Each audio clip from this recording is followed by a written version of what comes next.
బాబు ready బాబు. Hot camera.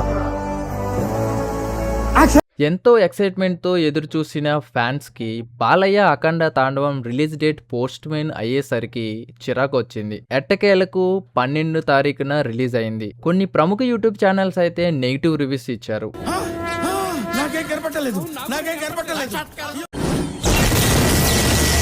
మరి cinema బాలేదా? ఈ జెన్యూన్ రివ్యూలో తెలుసుకుందాం. ముందుగా కాషన్ కియా బోయపాటి గారు. కాషన్ కియా ये फिल्म है सब. वाओ. కొన్ని మరీ పట్టించుకోకుంటేనే బాగుంటుంది.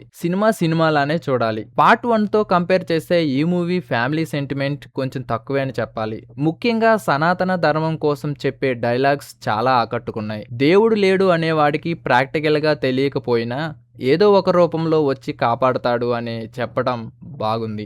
అప్పట్లో చైనా వాళ్ళ వల్ల కరోనా వచ్చింది సంగతి అందరికీ తెలిసిందే.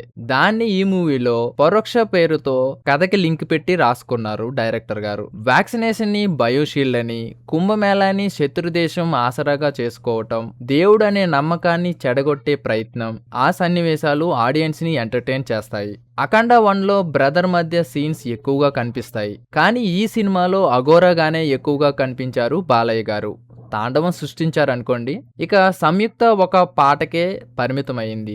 ఈ మధ్య హనుమాన్ రిలీజ్ అయ్యాక అదే తరహాలో దేవుణ్ణి క్లైమాక్స్ లో తీసుకురావటం డైరెక్టర్స్ కి అలవాటు అయిపోయింది. మొన్న హనుమాన్, నిన్న కల్కి, నేడు అఖండ 2.